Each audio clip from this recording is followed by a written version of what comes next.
أعوذ بالله من الشيطان الرجيم. بسم الله الرحمن الرحيم. حامیم. اللہ عالم دے پمانا دی حروفو. تنزیل الكتاب من اللہ العزیز الحکیم.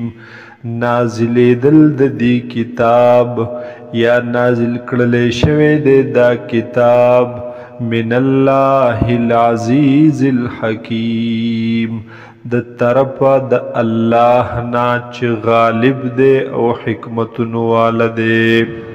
ان فی السماوات والارض بیشک پا اسمانونو کے او پزمک کے لآیات للمؤمنین خامخا نخی د قدرت د اللہ دی د پار د مومنانو. وفی خلقکم او پیدایش ستاسو کی وما یبث من دابت او پہاغس کی چی خوارکوی اللہ تعالی د زناورنا د زند سرنا. آیاتن دیر شینخی د قدرت د اللہ دی لقوم یوقنون د پار د قوم هاغی چی یقین لری.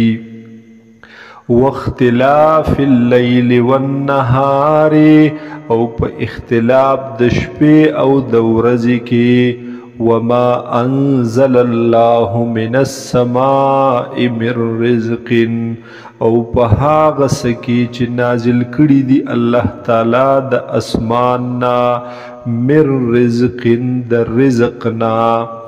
فاحیا به الارض بعد موتها پس ژوندی کړي د الله تعالی په دې سره ځمکه ورستو د مرګ د دینا یعنی ورستو د وچوالي د دینا. وتصریف الریاح او په چلولو د هواګانو کې په اړولو راړولو د هواګانو کې آیاتن دیر شی نخی دی د قدرت د اللہ لقوم یعقلون د پار د قوم هغا چه عقل لري د عقل نکار اخلی. تلک آیات اللہ دیدا آیاتون د اللہ دیدا نخی د قدرت د اللہ نتلوها علیک بالحق چی منگ تلاوت کو دیل رپتا باندی پا حق سرا. فبئی حدیث بعد اللہ پس پکم یو خبرا ورستو د خبر د اللہ نا ورستو د کلام د اللہ نا. و آیاته او د آیاتونو د اللہ نا یؤمنون دوی با ایمان راوڑی. ویل لکل افاک اثیم ہلاکت دے د ہر دروغجن او گناہگار دپارا. یسمع آیات اللہ اورد آیاتن د اللہ تتلا علیہ چی تلاوت کولے کی گی پد باندے. ثم یصر مستکبرن بیا گرزی دے تکبر کون کے کألم یسمعها گویا کی نوی اورید لید دے لرا. فبشرہ بعذاب علیم پس زیر ورکدتا دا عذاب دردناک. وَإِذَا عَلِمَ مِنْ آيَاتِنَا شَيْئًا اتَّخَذَهَا هُزُوًا او ہر کلا چپوہ شدے من آیاتنا دا آیاتنو زمنگنا شیئا پسسیز اتخذها هزوا ننسی دے دیل رپٹو قسرا. اولئک لهم عذاب مہین دا کسان چی دی دے د دوی د بارا عذاب سپکون کے.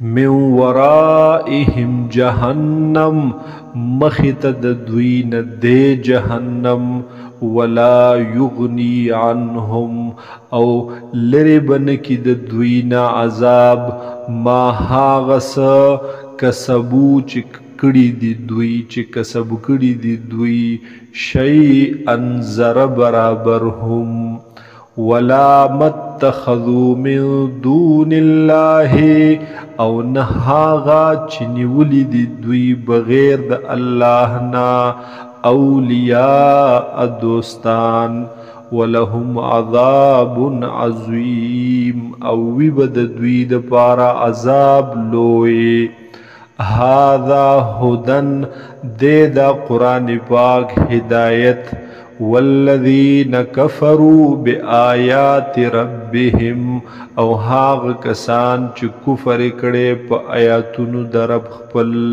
لهم عذاب من رجز علیم وی بد دوی د پارا عذاب داغ عذاب دردناکنا